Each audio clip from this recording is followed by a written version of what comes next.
우리 간증하고 하실 시간인데 그동안에 우리 한 3개월 동안 저희 교회 와서 같이 이렇게 유스 아이들을 섬겨주셨던 우리 멜빈하고 케빈 두 형제가 오늘 이렇게 마지막으로 이렇게 사역을 쉬시게 됐어요. 그래서 오늘 잠깐 우리 같이 여러분들 친교 시간 때 늘 이렇게 오시지만은 인사하셨지만은 같이 좀 교회에서 officially recognition 하기를 원합니다. Melvin and Kevin, we are really appreciate your ministry and hearts for each student. I pray to God continually bless you, your caring heart and a loving spirit, and also your church Grace Point. So we really appreciate your sincerity and faithful serving to our youth group. So we just like to express our gratitude with card and So would you come forward and 멜빈이 키가 작은 친구가 멜빈이고요. 키가 큰 친구가 케빈입니다. 멜빈은 아마 월남 친구 같고 케빈은 잘 모르겠어요. So it's from all our church, our congregation. So sometimes we don't understand why some things happen, but we believe God is faithful. So hopefully we can meet sometimes again and we can work together. All right. Thank you.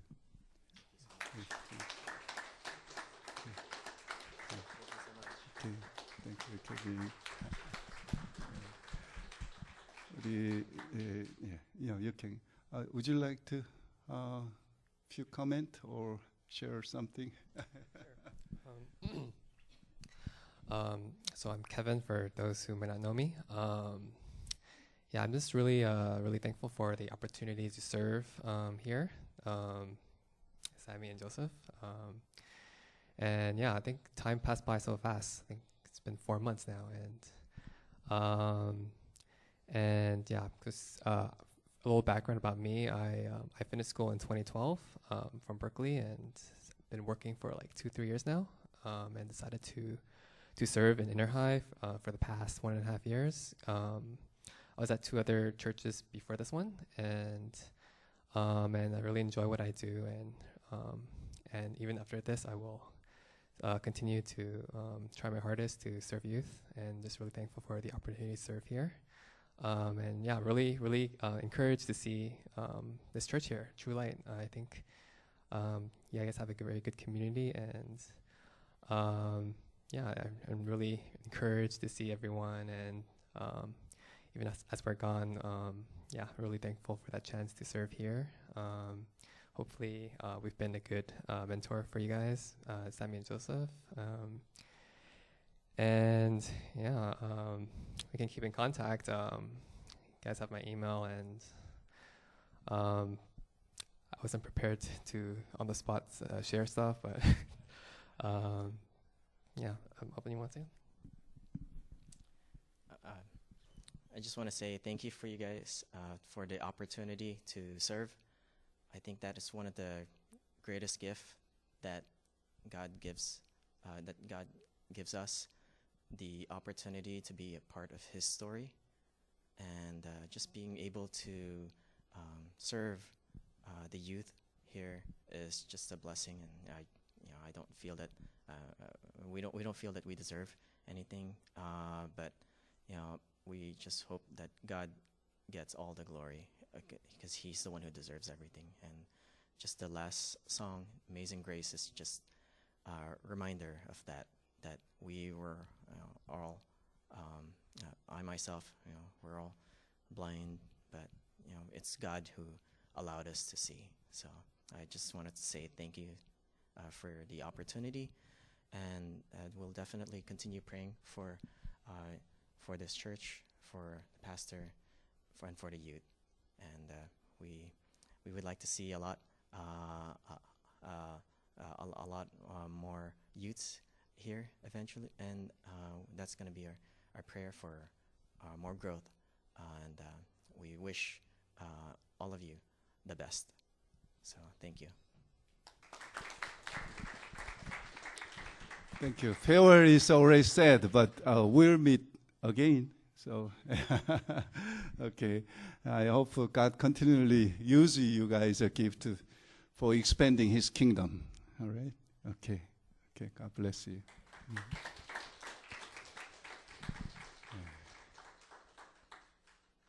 혹시 한 주 동안 지내시면서 나누시고자 하시는 우리 쉐어링 있으세요? 데니스, 오바마 is okay? 데니스가 워싱턴 DC 갔다 와서 출장 갔다 와서 제가 조크를 했습니다. 우리 다른 간증 없으시면은 나누실 말씀 없으시면 다 함께 일어나셔서 우리 말씀 같이 봉독하고 서로 교제하고 축복하겠습니다. 말라기서 4장 1절부터 6절까지 말씀입니다. 우리 같이 한번 합독하겠습니다. 만군의 여호와가 이르노라 보라 극렬한 풀무불 같은 날이 이르리니 교만한 자와 악을 행하는 자는 다 초계 같을 것이라. 그 이르는 날이 그들을 살라 그 뿌리와 가지를 남기지 아니할 것이로되 내 이름을 경외하는 너희에게는 의로운 해가 떠올라서 치료하는 광선을 발하리니 너희가 나가서 외양간에서 나온 송아지같이 뛰리라. 또 너희가 악인을 밟을 것이니 그들이 나의 정한 날에 너희 발바닥 밑에 재와 같으리라. 만군의 여호와의 말이니라. 너희는 내가 호렙에서 온 이스라엘을 위하여 내 종 모세에게 명한 법 곧 율례와 법도를 기억하라. 보라 여호와의 크고 두려운 날이 이르기 전에 내가 선지 엘리야를 너희에게 보내리니 그가 아비의 마음을 자녀에게로 돌이키게 하고 자녀들의 마음을 그들의 아비에게로 돌이키게 하리라. 돌이키지 아니하면 두렵건대 내가 와서 저지로 그 땅을 칠까 하노라 하시니라. 아멘. 우리 같이 서로 인사하고 환영하고 축복하겠습니다.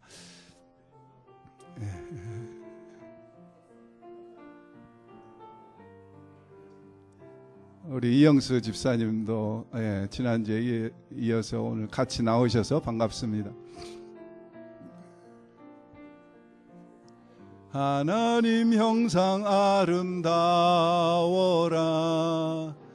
존귀한 주의 자녀 됐으니 사랑하며 섬기리. 자매의 모습 속에 보이는 하나님 형상 아름다워라. 존귀한 주의 자녀 됐으니 사랑하며 섬기리.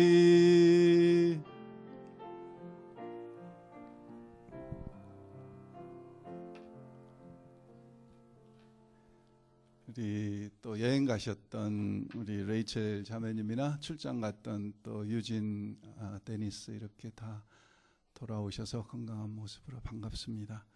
오늘 말씀 나누기 전에 설교하고 관계없는 이야기 제가 한두 가지 말씀드리고 말씀 나누고 설교하겠습니다. 지난주에 그 내셔널 뉴스에 야후 홈페이지에 보면은 야후 뉴스에 그런 기사가 났어요. 시카고에 있는 라살레 스트리트 처치라고 하는 교회에서 그 교회 본당 말고 다른 프로퍼티가 있었는 모양이죠. 그 프로퍼티를 디벨로퍼한테 팔았는데 1.6 밀리언 돈을 받았어요. 그래서 160만 불 이 돈을 중에서 11조를 해야 되겠다. 그래서 운영위원회에서 목사님이 여자 목사님이시더라고요. 이렇게 의논을 한 결과 160만 불의 11조를 교인들에게 1인당 500불씩 320명에게 다 나눠드렸어요. 그 나눠드리기 전에 이 목사님이 설교를 했습니다. 달란트 비유의 설교를 했어요. 그래서 우리가 여러분들을 통해서 하나님께서 이 돈을 어떻게 쓰기를 원하시는지 여러분들이 기도 가운데 자신을 위해서 쓰셔도 좋고 이웃을 위해서 쓰셔도 좋고 그렇게 성령님이 인도하시는 대로 쓰셨으면 좋겠다. 그래서 어떤 사람은 너무 가난하니까 힘들어서 자기 렌트비 낼 돈이 없었는데 500불 교회에서 받아서 자기 렌트비 내기도 하고, 어떤 사람은 또 암 환자들 치유하는데 기관에 기증하기도 하고, 각자 그런 사람들의 기사가 나왔더라고요. 그러면서 교회에서는 이제 남은 140만 불을 가지고 이거 어떻게 또 하나님의 영광을 위해서 이걸 쓸 것인가 기도하고 있다고 하는 그런 기사가 났어요. 그래서 참 좀 신선한 충격이었고, 우리가 그런 연습을 가끔 했습니다. 사실은 우리는 그렇게 많이는 안 했지만은 100불씩 교인들에게 나눠드리고 성령님이 인도하신 대로 한번 써보십시오. 그리고 와서 몇 주 뒤에 와서 간증들 하게 했어요. 그런 사역도 이제 미국 교회에서 몇 교회에서 그런 한 적이 있습니다. 또 한 가지 이야기는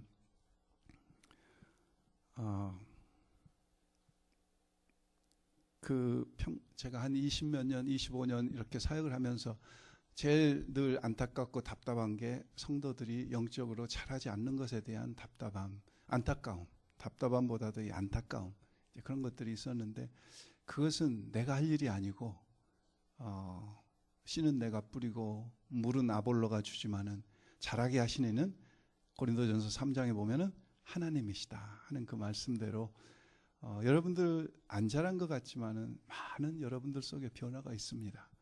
그런 것에 대해서 늘 하나님 앞에 감사드리는데, 그 중에 제가 이 같이 지체로 섬겼던 평신도 중에서 신학교 간 분들이 몇 분 계셨어요.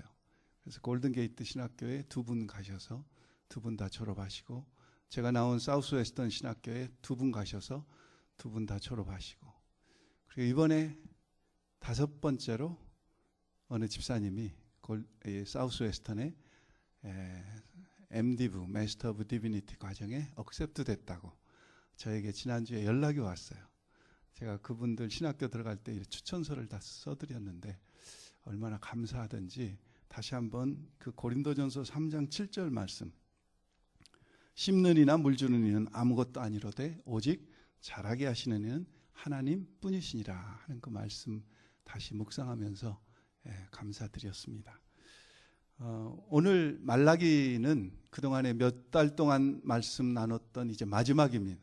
그래서 말라기서 마지막이기 때문에 그동안 여러분들이 설교를 통해서 들으셨던 것을 잠깐 좀 복습하고 말라기서의 배경에 대해서 다시 한번 복습하고 오늘 본문을 좀 나눌까 합니다. 우리가 아는 대로 남왕국 유다가 바벨론 포로로 잡혀가서 70년 동안 고통당하다가 바벨론이 파샤라고 하는 나라에 망하면서 페르시아의 고레스라고 하는 왕이 조서를 내려서 모든 포로들은 다 본국으로 보내라. 고레스 왕이 조서를 쓴 것 같지만은 하나님의 역사하심 속에 하나님의 도구로 고레스 왕이 쓰임 받으면서 이스라엘 백성이 돌아옵니다. 맨 첫 그룹이 돌아온 그룹이 스룹바벨 그룹이었습니다. 우리가 잘 아는 대로 스룹바벨을 지도자로 삼아서 돌아왔습니다. 그래서 그들이 맨 먼저 하는 일이 스룹바벨의 성전을 건축하는 일이었는데 안 하는 거예요. 잘 포로로 있다 돌아와서 뭐 돈이 있겠어요. 그리고 무슨 힘이 남았겠어요. 그래서 성전 건축을 안 하는 거예요. 그래서 하나님께서 스가랴 선지자 또 학개 선지자를 보내셔서 그 성전 건축을 독려하셔서 성전을 건축했습니다. 그리고 나서 두 번째로 하나님께서 학사 에스라를 지도자로 삼아서 두 번째 포로 귀환이 이루어집니다. 그게 주전 458년입니다. 그래서 학사 에스라가 돌아와서 모세를 통해서 주신 율법들을 낭독하고 그들로 하여금 유월절을 지키게 하고 하나님 앞에 말씀으로 다시 서게 하고, 그래서 그들이 미스바에 모여서 통회하고 회개하고 눈물을 흘리면서 영적인 이제 하드웨어인 스룹바벨 성전의 소프트웨어인 영적인 그런 회복들을 이루어갔습니다. 그런데도 많이 힘든 거예요. 왜 그런가 봤더니 예루살렘 성벽이 허물어져 가지고 인근의 이방 족속들이 자꾸 쳐들어와서 괴롭게 하고 힘들게 하는 거예요. 그 소식을 듣고 느헤미야 통해서 하나님께서 이제 성벽을 건축하게 하십니다. 그게 주전 445년 경이에요. 성벽을 건축하고 나서 느헤미야는 성벽만 건축한 게 아니라 그동안에 느슨해졌던 그들의 신앙을 다시 점검하면서 하나님 앞에 안식일을 제대로 지키는가, 11조를 제대로 드리는가, 그 다음에 또 이방인들과 자폰하지 않는가, 이런 것들을 바로잡으면서 신앙을 새롭게 해갔습니다. 그런데 이 느헤미야가 주 433년에 총독의 임기가 끝나서 다시 수산궁으로 돌아갑니다. 지도자가 떠나고 나니까 백성들이 또 마음이 흩어지기 시작합니다. 그때가 이 말라기서의 배경입니다. 그러니까 말라기서는 주전 430년부터 420년 사이, 한 10년 정도 사이에 하나님께서 말라기 선지자를 통해서 주신 말씀입니다.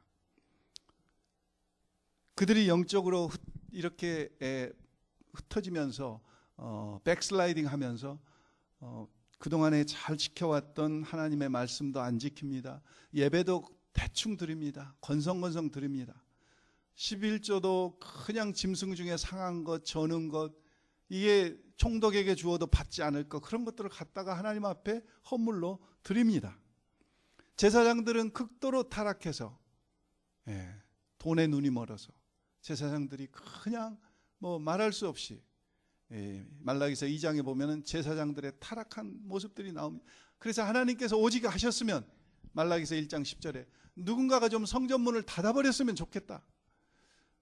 그런 예배를 좀 안 드렸으면 좋겠다. 하나님이 막 괴로워하시면서 말씀하시는 것들이 기록되어 있습니다. 여전히 그들이 형식적인 종교행위에 사로잡혀 있는데 실상은 또 가뭄이 듭니다.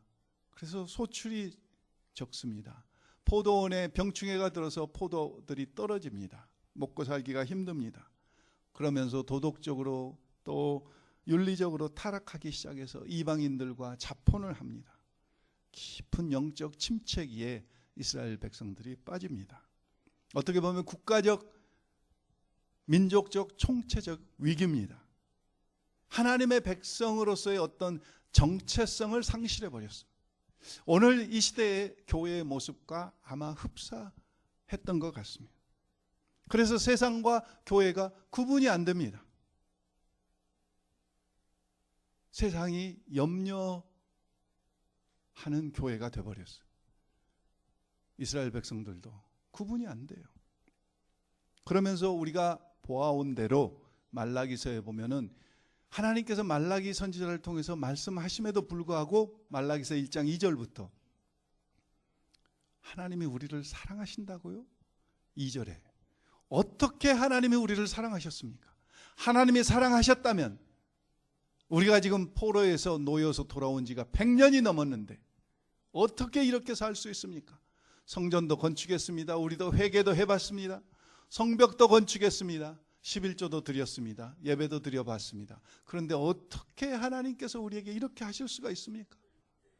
그러면서 어떻게라고 하는 이야기를 7번씩 반복합니다. 우리가 어떻게 하나님을 대적했습니까? 어떻게 하나님의 것을 도적질했습니까? 지적함에도 불구하고 그들은 뻔순이 뻔나미가 돼가지고 전혀 그 말이 들어오지 않습니다. 그래서 어느 목사님은 말라기서를 설교하면서 설교 제목을 오리발 그렇게 지으셨더라고요. 하나님의 질책 앞에 그들은 전혀 우리가 뭘 언제 내가 계속 그런다는 거죠. 자, 그런 속에서 지금까지 우리가 3장까지 말씀을 보았습니다. 오늘 우리가 마지막 4장 1절부터 6절을 읽었습니다.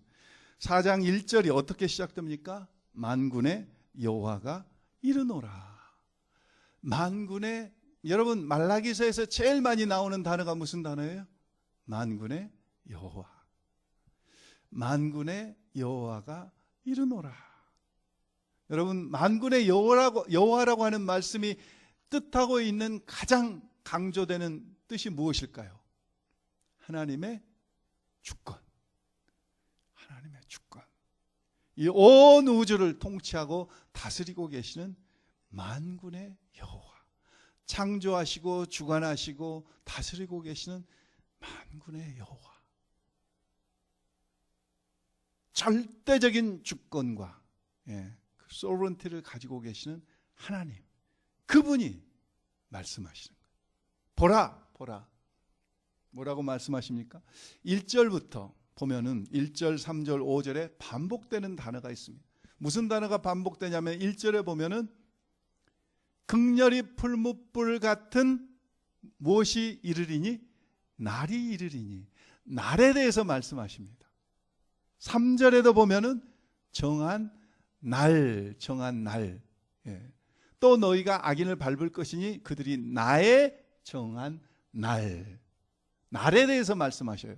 5절에는 이 날을 뭐라고 말씀하고 계십니까? 크고 5절에는 두려운 날, 그렇게 말씀하고 계세요.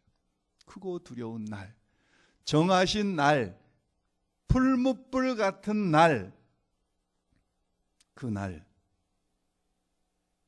3장 17절에도 말라기서 3장 17절에도 보면은 내가 정한 날. 여러분, 여호와의 날이라고 하는 단어는 구약 성경에 18번 이상 나옵니다.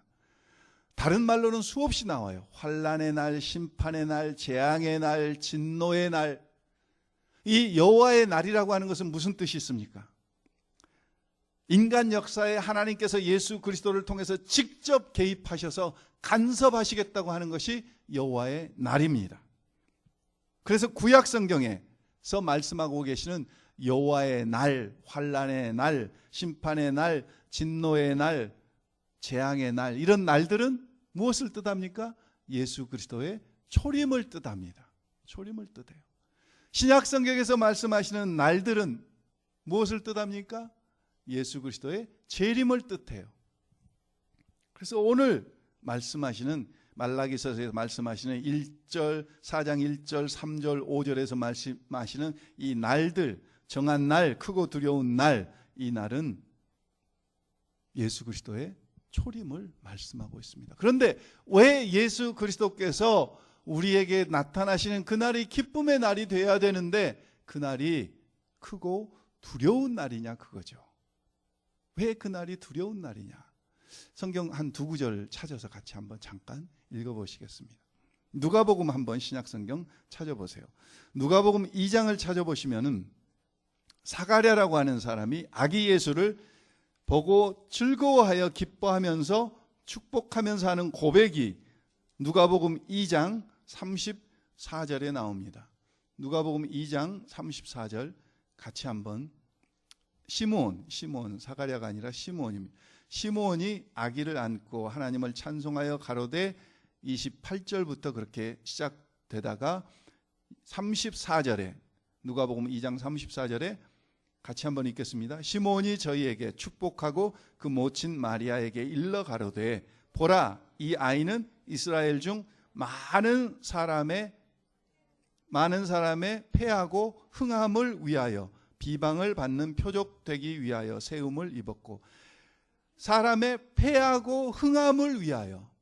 예수 그리스도가 오신 것은, 예수 그리스도가 오시면은 패하는 사람이 있고 흥하는 사람이 있다는 거죠.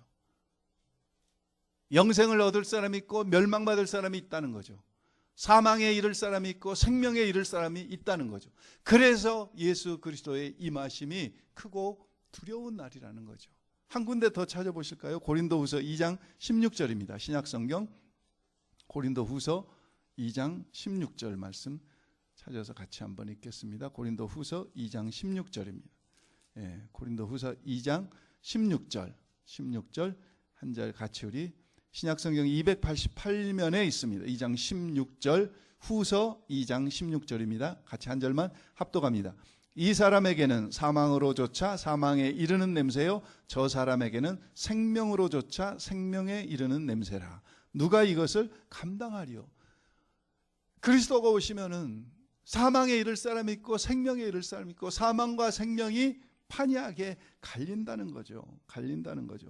우리가 토요일 날 아침 새벽 기도 때 이 목사님이 설교하시면서 미시파트라고 하는 단어를 설명해 주셨습니다. 정의라고 하는 단어예요. 정의. 그런데 정의라고 하는 미시파트라고 하는 단어는 또 다른 의미가 있는데 심판이라고 하는 뜻이 있습니다.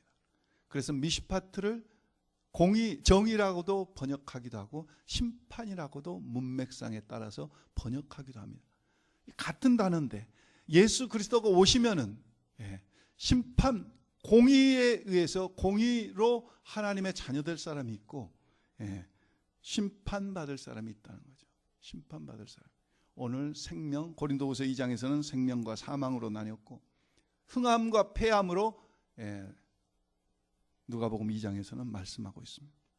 그러면서 1절에 그날 극렬히 풀무불 같은 날. 어떤 자에게 그런 날이 임한다고요? 교만한 자와 악을 행하는 자. 교만한 자와 악을 행하는 자에게는 예수 그리스도의 오심이 풀무불, 극렬한 풀무불 같은 날과 같다는 거죠. 교만한 자가 어떤 자입니까? 하나님 없이도 살 수 있다는 자, 하나님을 대적하는 자, 하나님을 거역하는 자, 교만한 자입니다. 하나님이 이 땅을 지으시고 창조하시고 주관하고 계신데 그 하나님을 부인하고 하나님 없이도 얼마든지 우리가 살 수 있다. 하나님의 창조를 부인합니다. 하나님의 주관하심을 부인합니다. 하나님의 대적하심을 부인합니다. 이게 바로 교만한 자입니다. 교만한 자, 악을 행하는 자, 하나님을 믿지 않고 하나님의 말씀에 거스리는 자, 이런 자들은 극렬히 풀무불 같은 날이 될 것이다 그거죠. 예수 그리스도의 초림이, 예수 그리스도의 초림으로 말미암아 말세가 시작됐습니다. 마지막 때. 여러분, 극렬히 타는 풀무불 같은 이 단어를 생각할 때 무엇이 생각나십니까? 다니엘서에 보면은 다니엘의 세 친구 사드락과 메삭과 아벳노고가 느부갓네살 왕의 금신상에, 벌판에 세워진 금신상에 절하지 않으므로 극렬히 타는 풀무불에 던짐을 받아요. 그런데 어떻습니까? 얼마나 뜨거운지 그들을, 이 사드락과 메삭과 아벳노고를 던지는 사람들이 그냥 그 불에 타져서 막 다 죽어요. 그런데 사드락과 메삭과 아벳노고는 그 풀무불 가운데 들어갔는데 죽지 않고 도리어 더 4명이 그 속에서 뛰놀고 있어요. 학자들은 예수 그리스도의 임재를 그렇게 이야기하기도 합니다. 우리 주님께서 사드락과 메삭과 아벳노고가 같이 그 풀무불 가운데 그들을 극렬히 타는 풀무 가운데서도 보호하시고, 나중에 끄집어내서 보니까 끓는 데가 없어. 머리 하나, 옷 한 오락이 끓는 데가 없이 사드락과 메삭과 아벳노고가 온전했지 않습니까? 그런데 교만한 자, 악을 행하는 자들은 극렬히 타는 풀무불. 이 말씀을 보면서 또는 저는 고린도전서 3장 13절 말씀이 생각났어요.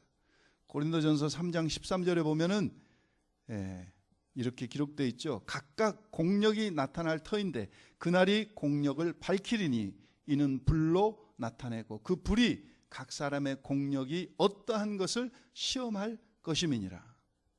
각각 공력이 불로.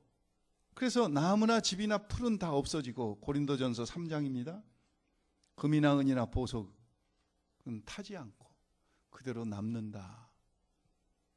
공력이. 그러면서 1절 보면은 극렬히 타는 풀무불 같은 날이 그들에게 임해서 어떻다는 겁니까? 악을 행하는 자는 다 초계 같을 것이라. 지푸라기와 같을 것이다. 그게 지푸라기와. 여러분, 지푸라기, 여러분 군불 떼보셨어요? 연탄불도 잘 안 떼보셨죠? 잘 안 하시면서. 저는 시골에서 자라면서 또 절에서 공부할 때 군불을 많이 떼봤어요. 왜냐하면은 절에서 공부할 때 스님들이 많지 않으니까 스님이 산에서 나무는 해다 주는데 매일 밤 각 방의 불은 자기가 떼십시오. 그렇게 이야기하면은 이제 해다 놓은 나무를 가지고 저녁밥 먹고 방 아궁이에 다 앉아서 자기 방에 자기가 불 떼는 거. 근데 나무 가지들을 갖다가 뗄 때 그때 불쏘시개로 쓰는 게 뭐냐면은 지푸라기예요. 지푸라기가 그 벼 베고 나서 이런 거 지푸라기. 아니면은 산에서 이렇게 마른 풀들, 지푸라기 같은 것. 이런 지푸라기를 불쏘시개로 써가지고 큰 장작불에 불을 붙이는 겁니다. 그런데 그 지푸라기는 다 타고 나서 흔적도 없어요. 흔적도 없어. 나무는 타면은 숯이라도 남지, 지푸라기는 타면은 흔적도 없어요. 오늘 그 말씀이에요. 지푸라기 같을 것이요. 그리고 1절 후반절이 뭐라고 나옵니까? 그 뿌리와 가지를 남기지 아니할, 그 뿌리와 가지가 남기지 않는다. 흔적도 없다 그거죠. 흔적도 없어. 하나님의 철저한 심판을 말씀하고 계십니다. 세상 말로 하면은 얄짤없다는 거죠. 얄짤없어요. 예수 그리스도가 임하시면 그때는 진짜 얄짤없다는 거죠. 그런데 그 다음에 2절에 무슨 말씀이 나옵니까? 하나님을 대적하고 악을 행하는 자, 하나님 교만한 자와 악을 행하는 자에게는 그와 같은 일이 임하는데 2절에 보면은 내 이름을 경외하는 자에게는 하나님의 이름을 경외하는 게 뭘까요? 제가 몇 주 전에 창세기 22장 12절 말씀을 인용해서 하나님을 경외하는 것이 이런 것이다 하는 것을 말씀드렸습니다. 우리가 잘 아는 대로 믿음의 조상 아브라함에게 하나님께서 100살의 독자 이삭을 주시고 10몇 년이 지나자 어느 날 갑자기 하나님이 죄송합니다. 망령이 드셨는지 마음이 바뀌셨는지 갑자기 주셨던 이삭을 제물로 바치라고 그럽니다. 아브라함이 3일길 걸려서 모리아산을 향해서 이삭을 끌고 가서 진짜로 그 앞에 가서 꽁꽁 묶어가지고 이삭이 불과 나무는 있는데 짐승은 어디 있습니까? 그런데 아브라함이 엉뚱한 소리를 하면서 이삭을 잡아가지고 그 제단 위에 묶어놓고 칼을 들어서 이삭을 죽이려고 합니다. 그때 창세기 22장 12절 말씀에 보면은 하나님께서 천사를 보내셔서 깜짝 놀라셔서 아브라함을 부르시면서 이제야 네가 독자를라도 아끼지 아니하고 바치는 것을 보실 때 이제야 네가 나를 경외하는 줄 알았노니, 이제야 네가 나를 경외하는 줄 알았노니 하는 말씀을 하십니다. 하나님을 경외하는 것은 어떤 것일까요? 하나님께 순종하는 겁니다. 하나님을 경외하는 것은요, 하나님의 말씀에서 나의 가장 아까운 것이라도 드리라고 그럴 때 주저없이 드릴 수 있는 그 순종함을 하나님을 경외하는 것이라고 창세기 22장 12절에서는 그렇게 말씀하고 있어요. 이 하나님을 경외하는 자를 2절 3절에 보면은 하나님께서 어떻게 하시겠다고 그랬어요? 치료하는 광선을, 의로운 해가 떠올라서, 2절에 보면 의로운 해가 떠올라서, 박남수라고 하는 시인이 아침이라고 하는 시를 썼는데 그 시의 초두와 마지막 부분만 제가 좀 읽어드리겠습니다. 여기 왜냐하면은 2절 말씀에 너에게 의로운 해가 떠올라서 하는 말씀이 나오기 때문에. 이 박남수 시인은 아침을 이렇게 노래했습니다. 어두움은 새를 낳고 돌을 낳고 꽃을 낳는다. 아침이면 어둠은 온갖 물상을 돌려주지만 스스로 땅 위에 굴복한다. 그리고 마지막을 이렇게 이야기하고 있습니다. 즐거운 지상의 잔치에 금으로 타는 태양의 즐거운 울림, 아침이면 세상은 개벽을 한다. 해가 떠서 어둠이 사라지는 것을 시인은 그렇게 이야기했어요. 어둠이 새를 낳는다, 돌을 낳는다, 꽃을 낳는다. 어둠이 모든 물상을 돌려준다. 빛 가운데 드러나는 거죠. 여러분, 의로운 해라고 하는 것은 누구를 가리킬까요? 성경은요, 요한복음 6장에 나오는 대로 누구에 대해서 증거하는 것이라고 그랬어요? 예수님에 대해서. 그래서 성경에는 예수님을 지칭할 때 212가지 이상 되는 단어들로 성경은 예수님을 이야기하고 있습니다. 제일 먼저 창세기 3장에 나오는 여인의 후손. 여인의 후손이 누구예요? 예수님, 오실 메시아 예수 그리스도를 이야기하고 있어요.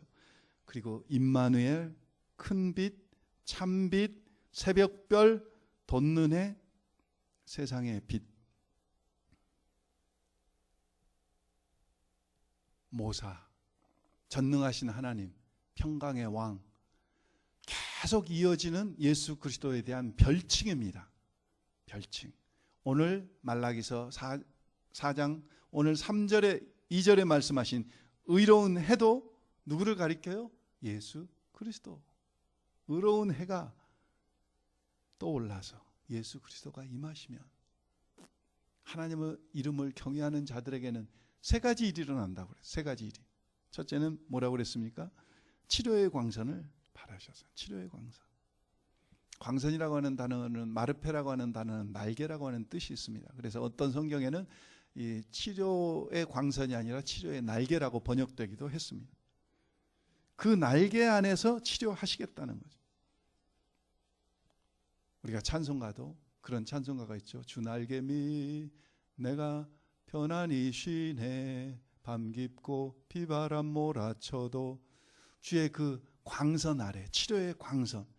여기서 치료하는 광선이라고 하는 것은 광선은 뭡니까? 빛이 아까 그 박남수 시인의 아침과 같이 빛이 비치면은 어두움이 살라지고 실체가 드러나잖아요. 빛이 비칠 때 우리의 실체가 드러나는 거죠. 나의 추악함, 나의 연약함, 나의 무지함, 나의 강팍함이 드러나는 거죠. 나의 죄성이 드러나는 거죠. 근데 하나님의 놀라우심은 그런 것을 드러나게만 하실 뿐만 아니라 드러나게 하셔서 그것을 치료하신다는 거죠. 회복시키신다는 거죠. 회복시키셔요. 영적으로 회복시키시고 육신적으로. 그래서 예수 그리스도께서 이 땅에 오셔서 수많은 병자들을 치료하셨어요. 치료의 광선을 바라셔서 그들을 치료해 주셨어요. 귀신을 쫓아 주셨어요. 죽은 자를 살려 주셨어요. 환경적인 치유도 이루어진다는 거죠. 여러분 세계를 좀 가보시면 아시잖아요. 제가 모슬렘권에 좀 있었고 그쪽 땅들을 많이 여행을 해서 거기 사는 사람들이 하나님과 올바른 관계에 있지 못하니까 자연이 얼마나 황폐됐는지 알 수가 없습니다. 자연이. 근데 의로운 해가 떠오르시면 치료의 광선을 바라시면 그래서 그들이 복음을 받아들이게 되면 사람이 회복되고 환경도 같이 회복되는 그런 역사가 치유의 역사가 첫째 일어난다. 두 번째는 외양간에서 나온 송아지 이야기를 하셨어요. 외양간에서 나온 송아지 같이 뛸 것이다. 여러분 외양간에서 도살할 날만을 기다리고 있던 송아지, 죄악의 지배 아래 어둠의 깊은 밤 가운데 오물 가득한 냄새나는 그곳에 있던 송아지가, 죽을 줄 알았던 송아지가 그 매었던 끈을 풀어버리고 외양간으로 밖으로 튀어나왔을 때 저는 왜 송아지라고 했을까? 소라고 하지 않고 외양간에서 나온 소가 이렇게 말씀하시지 왜 송아지라고 그랬을까? 좀 묵상해 봤어요.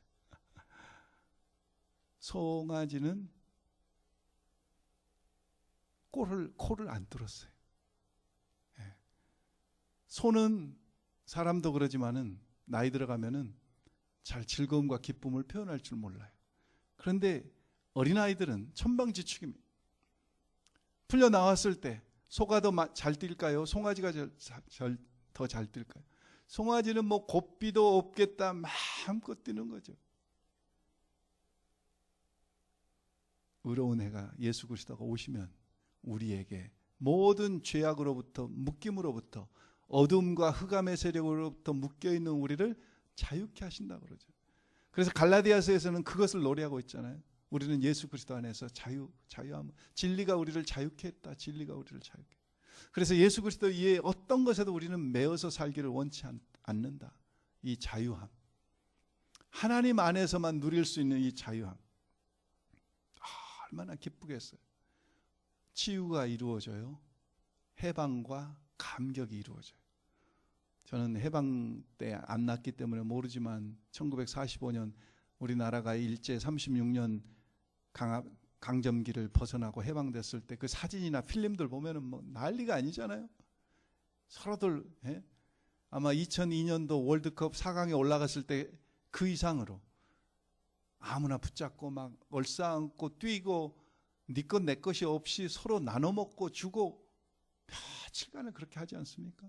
나라가 풀려나기만 해도 그런데 죄악의 구렁텅이 속에서 완전한 자유함을 의로운 해로 예수 그리스도로 말미암아 그 자유를 누렸을 때 그 기쁨이 어떠하겠냐 그거죠. 어떠하겠냐.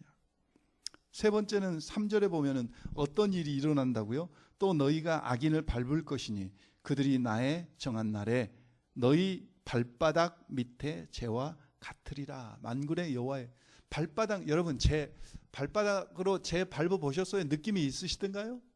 전혀. 숯덩어리는 발바닥으로 밟으면 뭐 이렇게 좀 감촉이 있어요. 쟤는요 전혀 감각이 없어요. 뭘 이야기합니까? 3절에 절대적인 승리를 말씀하고 있어요. 예수 그리스도로 말하면 의로운 해가 떠오를 때 하나님을 경외하는 자들에게는 절대적인 승리가 임한다는 거예요. 그런데 우리가 여기서 착각하지 아니해야 될 것이 승리 이야기하면은 우리는 운동 게임이나 전쟁에서의 승리 이런 걸 자꾸 생각합니다. 그래서 힘으로 뭐 실력으로. 근데 우리의 승리는 그런 승리가 아니에요. 예수 그리스도께서 요한복음 16장 33절에 뭐라고 말씀하셨어요? 너희가 세상에서는 환난을 당하나 담대하라 내가 세상을 이기었노라. 예수 그리스도께서 이김은 어떤 이김입니까? 십자가로의 이김이요 부활로의 이김입니다. 그런데 오늘 요한일서 5장 4절에 보면 우리가 세상을 이긴 이김은 어떤 이김인지 요한일서 4장에는 이렇게 말씀하고 있어요. 대저 하나님께로 난 자마다 세상을 이기느니라. 세상을 이긴 이김은 이것이니 우리의 무엇이니라? 믿음이니라. 우리의 사랑이니라. 우리는 세상을 이길 때 무슨 힘으로, 돈으로, 권력으로, 인기로, 명예로 이기지 않습니다. 우리는 세상을 이기는 이김은 우리의 믿음입니다. 우리의 사랑입니다. 이걸 우리가 잘 아셔야 돼요. 사실 돈 보고 순종하는 사람들 그 돈만 없으면 금방 뒤바뀝니다. 어떤 권력 앞에 순종하는 채 하는 사람들 그 앞에서는 그냥 굽신거리지만은 그 권력만 사라지면 금방 뒤돌아서서 손가락질하고 대적합니다. 그 완전한 순종이 아니에요. 그런데 사랑과 믿음 앞에 굴복하는 자는 완전히 굴복하는 거죠. 우리의 사랑과 우리의 믿음이 아니라 사실은 하나님의 사랑과 하나님의 믿음 앞에 그들이 굴복될 때 이같이 세 가지 일들이 일어난다는 거죠. 치유와 자유와 기쁨 그리고 절대적인 승리가 의로운 해가 떠오르면 일어난다. 그러면서 4절, 5절, 6절을 말씀하고 계시는데 4절, 5절, 6절은 말라기서의 끝일 뿐만 아니라 구약성경의 결론입니다. 구약성경, 구약 39권의 결론이 이 4절, 5절, 6절이에요. 다시 한번 읽을까요? 너희는 내가 호렙에서 온 이스라엘을 위하여 내 종 모세에게 명한 법 곧 율례와 법도를 기억하라. 보라 여호와의 크고 두려운 날이 이르기 전에 내가 선지 엘리야를 너희에게 보내리니. 그 다음에 6절이요. 6절도 넘어갔으면 좋겠는데. 그가 아비의 마음을 자녀에게로 돌이키게 하고 자녀들의 마음을 그들의 아비에게로 돌이키게 하리라. 돌이키지 아니하면 두렵건대 내가 와서 저주로 그 땅을 칠까 하노라 하시니라. 두 가지 것을 구약 성경의 결론입니다. 4절과 6절에 두 가지 것을 말씀하고 있어요. 4절 다시 돌아가서 한번 보겠습니다. 너희는 내가 호렙에서 온 이스라엘을 위하여 내 종 모세에게 명한 법 곧 율례와 법도를 어떻게 하라고요? 기억하라. 기억하라고 하는 말씀이 잘 지켜 행하라 이 말씀이 아닙니다. 잘 지켜 행하라고 저 말씀을 오해했기 때문에 바리새인들이 나온 거예요. 토라 법, 명한 법, 그 법의 구체적인 규례가 율례와 법도입니다. 그것을 기억하라고 하는 말씀은 자, 어느 누구가 하나님께서 말씀하신 그 법, 율례와 법도를 하나도 어김없이 다 지켰습니까? 아무도 없었습니다. 그런데 하나님은 다시 율례와 법도를 말씀하시면서 그것을 기억하라고 하십니다. 저 말씀은 무슨 뜻일까요? 하나님의 기준, 하나님의 기대가 이만큼 한데 우리가 도저히 미칠 수 없는 나의 연약함과 나의 제한됨을 인정하라, 그 이야기입니다. 율법을 기억하라가 아니라 내가 율법으로는 도저히 하나님의 기대에 이룰 수 없는 것을 인정하고, 그래서 나에게는 복음이 필요하고, 그래서 나에게는 예수 그리스도가 없이는 안 된다고 하는 것을 깨달으라는 말씀이 기억하라고 하는 말씀의 뜻이에요. 그런데 바리새인들은 저것을 지키라고 하는 말씀으로 받아가지고 계속 지키다가 예수 그리스도가 오자 거부하고 그를 십자가에 못 박아 죽이지 않습니까? 다 지키지도 못하면서. 구약 성경의 결론이에요. 하나님의 기대치는, 우리를 향한 기대치는 이만큼인데 나는 내 힘으로는, 내 심성으로는, 내 고집으로는, 내 강팍함으로는 도저히 그게 미칠 수 없어요. 그래서 나에게는 그리스도가 필요해요. 그래서 나에게는 예수 없이는 안 돼요. 그래서 나에게는 주님이 꼭 필요해요. 어느 누구에게도 주님이 꼭 필요해요. 주님이 필요 없는 사람은 아무도 없어요. 두 번째 6절은 돌이키라고 하는 말씀. 아비는 자녀에게, 자녀는 아비에게. 무슨 이야기입니까? 하나님의 질서대로 회개하라. 하나님의 질서대로 회개하라고 하는, 돌이키라고 하는 말씀. 사실 구약 성경의 마지막 단어는 헤렘이라고 하는 단어입니다. 헤렘이라고 하는 단어는 저주라고 하는, 돌이키지 아니하면 저주가 있다. 구약 성경 마지막 단어는 헤렘으로 끝납니다. 자, 말씀 세 가지 하고 마치겠습니다.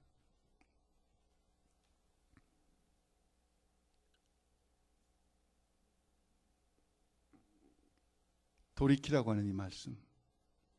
그 날이, 여호와의 날, 정한 날이, 의로운 해가 떠오르면은, 그때는 쫙 갈려요.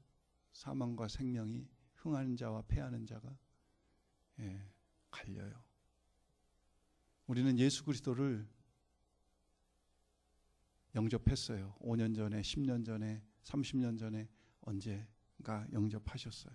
그래서 하나님의 자녀 됐고, 그 자녀된 권세로 하나님께 예배를 드려요. 그런데 성경은 보니까 내 구원을 날마다 이루라는 말씀이 있어요. 오늘 우리는 예수 믿을 때 한 번 돌이키고 끝이 아닙니다. 내 구원을 이루어가기 위해서 우리는 매일 순간순간마다 내 자신을 돌이켜야 돼요. 고린도후서 13장 5절에는 뭐라고 말씀하고 있습니까? 그러므로 내 자신을 시험하여 믿음에 섰는가 확증하라. 확증하라. 매일 내 자신을 시험해야 돼요. 내가 정말 믿음으로 살고 있는가, 눈에 보이는 것으로 살고 있는가, 정말 강 목사가 교회에서 사례비를 안 받고도 정말 생활이 공핍하고 먹고 살 것이 없으면서도 정말 예수만 붙들고 살 것인가? 이것을 끊임없이 저는 물어보는 거예요. 제 스스로. 교인이 한 명이 없다고 한다고 할지라도 정말 끝까지 주신 사명을 붙들고 복음을 전하겠는가? 제 스스로 물어보는 거예요. 확인하는 거죠. 그게 돌이키는 겁니다. 나의 어떤 조건과 환경이 다 없어진다고 할지라도 나는 정말 예수만을 의지하고 예수가 최고라고, 예수 없이는 살 수 없다고 고백하겠는가? 내 스스로 물어보는 거죠. 그게 돌이키는 겁니다. 그게 영적인 얼라이먼트 하는 겁니다. 하나님과.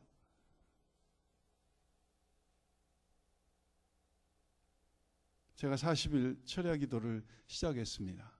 그게 뭐 하는 겁니까? 하나님과 얼라이먼트 하는 겁니다. 기도를 시작하면서 내가 얼마나 내 심령이 하나님으로 충만하지 못하고 있는가를 발견하고, 그 가득 차 있는 가베지와 모든 더러운 것들을 끄집어 내느라고 그게 기도하는 겁니다. 여러분, 자동차나 기계는 어느 정도 일정 기간 쓰면은 타이어를 얼라인먼트 하지 않습니까? 휠 얼라인먼트 하지 않습니까? 자동차 오일도 바꾸지 않습니까? 내 심령도 계속 하나님 앞에 우리는 돌이키지 않으면은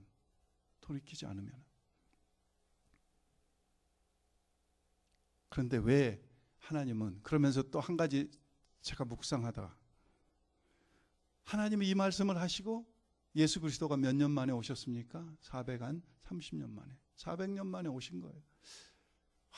아니 40년, 4년 만에 이 말씀을 하시고 그냥 한 4년 만에 빨리 예수 그리스도를 보내시지 왜 그렇게 400년이나 기다리시다가, 사람들이 그 세대, 이 말씀을 들은 세대는 다 죽었을 거고 그때서야 오셨을까? 제가 묵상하는 가운데 한 가지 깨달아진 사실은요, 돌이키되 흉내내지 말라는 거죠. 완전히 돌이키는 것을 하나님이 보시겠다는 거죠. 완전히 돌이키는 것을 하나님이 보시겠다는 거죠. 그동안 이스라엘 백성들이 얼마나 수없이 흉내냈습니까? 하나님 앞에 돌이킨 듯 했다가 또다시 돌아가고, 돌이킨 듯 했다가 또다시 돌아가고, 하나님 앞에 회개하고 돌이킨 듯 했다가 또 내 마음대로 세상으로 돌아가고, 그러기를 얼마나, 그래서 하나님께서 완전한 돌이킴을 원하셔서 400년 동안 침묵하시고 지켜보시지 않았나. 오늘 지금도 우리 예수 그리스도의 재림을 기다리는 오늘 우리에게도 하나님이 예수 그리스도를 보내시지 못해서가 아니라,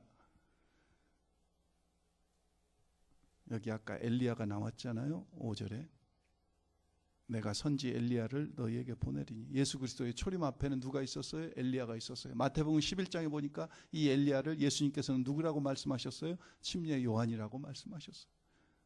예수 그리스도의 초림에는 침례 요한이 있어서 그 앞길을 예비하지만, 예수 그리스도의 재림에서는 이제는 교회가 침례 요한이에요. 교회가 엘리야예요. 교회가 예수 그리스도의 오심을 계속 선포하고 삶으로 보여주고 준비하며 사는 자로 드러내 보이지 않으면은 그 사명을 감당할 수 없다는 거죠. 두 번째 생각해 보는 것은 그겁니다. 의로운 해가 떠오를 때 이렇게 분명하게 나뉘는데, 흑암에 감춰졌던 것들이 이렇게 드러나면서 나뉘는데, 아직도 교만한 마음으로 악을 행하는 자로 하나님을 대적하여 사는 그들에게, 이게 극렬한 풀무불 속에 타는 날이 임하는데 그걸 모르고 사는 사람들에게 우리가 모른 채 해서 되겠냐, 그거죠. 두 번째 제가 이 말씀을 묵상하면서 생각하는 것은 전하라는 거죠. 같이 나누자는 거죠. 듣든지 아니 듣든지, 때를 얻든지 못 얻든지, 관계 전도가 됐든지 노방 전도가 됐든지, 어떤 수단과 방법을 통해서 계속 예수 그리스도의 오심을 선포하자는 거죠. 그게 엘리야의 교회의 사명이다, 그거죠. 특별히 교회에서 관계 전도에 다음 주일까지 다 한 분씩 좀 써서 내자고 같이 서로 기도하면서 기도 준비하고 있잖아요. 기도하니까 무슨 일이 일어납니까? 저희 이웃에도 전혀 알지 못했던 사람, 그분이 한국 사람인지를 몰랐어요. 근데 어답트 돼가지고, 남편이 한국말을 전혀 못하는 코리안인데 어답트 된 코리안이에요. last name이 영어, 자기 양부모의 성을 따서 영어 last name인 그 코리안과 같이 사는 우리 한국 자매. 이 자매는 한국에서 온 한국말을 하는 사람이에요. 만나게 해주셨어요. 동산으로 인도할 분들을 다, 어제 한솔이가 애를 데리고 놀이터에 갔더니 하나님께서 그 단지에 사는 1살 된 어린아이를 둔 젊은 부부를 만나게 하셨어요. 한국 부부를. 이런 것들이 전부 다 관계전도를 통해서 전하라고 하나님께서 우리에게 기회를 주신 것 아니냐, 그거죠. 기도하니까 하나님이 문을 열어, 기도하지 않으면은 관심도 없고, 왜 이런 일이 일어났는지 무심코 지나버릴 일들을 기도하니까 하나님께서 이렇게 열어주시지 않아요. 마지막 세 번째, 그 당시 상황이 어떠했습니까? 포로에서 돌아왔습니다. 해방이 됐습니다. 그러니까 드디어 하나님께서 우리 민족을 모든 민족 가운데 높이 드셔서 저들을 그냥 깨부수고 정말 선민으로서 으뜸되는 백성 삼으실 줄 알았어요. 그런데 그래서 돌아와서 성전도 건축했고 회개도 해봤고 성벽도 건축했고 별의별 일을 다 해봤는데 일어나는 변화는 아무것도 없는 거죠. 여전히 파사에 조공을 바쳐야 되고 농사는 안 되고 병충해는 심하고 먹고 살기는 힘들고 교회를 다니고 11조를 바치고 예배를 드려봐도 전혀 눈에 보이는 것에 변화가 없는 거죠. 그러니까 하나님을 향해서 하나님이 언제 어떻게 하나님이 우리를 사랑하신다고요? 언제 하나님이 우리를 사랑하셨냐? 무엇 때문에 지금 그런 이야기가 나옵니까? 보이는 것들, 현상, 환경 너무 집착하다 보니까 전혀 일어나지 않는 변화 속에 하나님의 사랑을 의심하면서 하나님께 두꺼운 마음에 가죽옷들을 입고 어떻게 우리가 하나님을 대적했습니까? 어떻게 하나님 것을 우리가 도적질했습니까? 이렇게 대들고 있지 않아요. 우리가 보이는 것들에 너무 집착하지 마시자고요. 자녀들 중요하죠. 직장, 사업 중요해요. 건강도 중요합니다. 다 중요해요. 그러나 너무 거기에 일어나는 그 변화, 그것 자체가 하나님의 축복이고 그것만이 하나님의 공급하실 것이냐, 그렇게 여기다가 보면은 오늘 우리도 말라기 당시의 이스라엘 백성과 똑같이 된다 그거죠. 보이는 것에 집착하면은, 환경에 집착하면은 하나님의 약속을 의심하게 됩니다. 하나님의 신실하심을 의심하게 됩니다. 하나님의 말씀에서 떠나게 돼요. 저와 여러분은 보이는 것에 의해서 사는 사람들이 아니잖아요. 성경 두 구절 찾아서 읽고 말씀 맞추겠습니다. 고린도전서 15장에서 먼저 한 구절 찾았고 그 다음에 고린도후서 4장에서 찾겠습니다. 고린도전서 15장 19절 말씀 한 절 찾아서 같이 읽겠습니다. 고린도전서 15장 19절 한 절 말씀. 19절 신약성경 282면에 있습니다. 19절 한 절만 우리 같이 합독합니다. 만일 그리스도 안에서 우리의 바라는 것이 다만 이생뿐이면, 눈에 보이는 것뿐이면 모든 사람 가운데 우리가 더욱 불쌍한 자리라. 자, 이 말씀과 짝을 이루는 말씀이 고린도후서 4장 18절 말씀입니다. 몇 장을 더 넘기시면은 고린도후서 4장이 나옵니다. 4장 맨 마지막 절, 고린도후서 4장 18절 말씀. 18절 말씀, 네, 빨리 찾아주시네요. 우리 성경 찾는 것하고 비춰주시는 건 속도하고 거의 우리 정은석 형제님이 많이 18절 찾으셔서 읽으시고 스크린에 비춰주신 것을 읽으셔도 되고 같이 한번 읽겠습니다. 우리의 돌아보는 것은 보이는 것이 아니요 보이지 않는 것이니 보이는 것은 잠깐이요 보이지 않는 것은 영원함이니라. 아멘. 기도하겠습니다. 아버지 하나님 감사드립니다. 정말 내가 믿음에 섰는지 내 자신을 시험하여 확증하면서 스스로 늘 돌이키며 우리의 구원을 날마다 이뤄가는 저희 자신들 되도록 인도해 주시기를 원합니다. 돌이키는 흉내만 내지 않게 하시고 완전한 돌이킴이 성령 안에서 이루어지도록 하나님 역사해 주시옵소서. 또 아버지 하나님 이 계속해서 그날이 이르면 저들이 맹렬한 풀무불 속에 재와 같이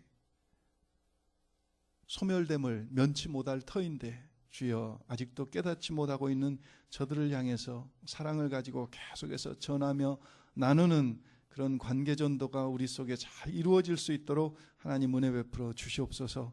또 아버지 하나님 말라기 선지자 당시의 이스라엘 백성들과 같이 눈에 보이는 것들의 환경에 너무 집착하여 하나님이 나를 사랑함이 어디 있냐고, 하나님의 자녀 된다면 내가 왜 이렇게 살아야 되냐고, 왜 아직도 몸이 아프냐고, 왜 아직도 돈이 안 벌리냐고 하나님을 원망하고 하나님 탓하면서 눈에 보이는 것들에만 급급하여 사는 저희들이 되지 아니하도록 하나님 붙들어 주시옵소서. 보이지 않는 영원한 것에 우리의 마음과 뿌리를 내리게 하셨사오니 주여 그것을 위하여 정말 나의 아젠다만 가지고 하나님 앞에 나가지 아니하고 하나님의 큰 구원의 그림 속에 내 자신이, 내 직장이, 내 은사가, 내 가정이, 내 자녀들이 어떻게 쓰임 받을 것인가, 하나님의 아젠다 속에 내 아젠다를 발견하는 저희들 될 수 있도록 하나님 인도해 주시옵소서. 감사드립니다. 예수님의 이름으로 기도했습니다. 아멘.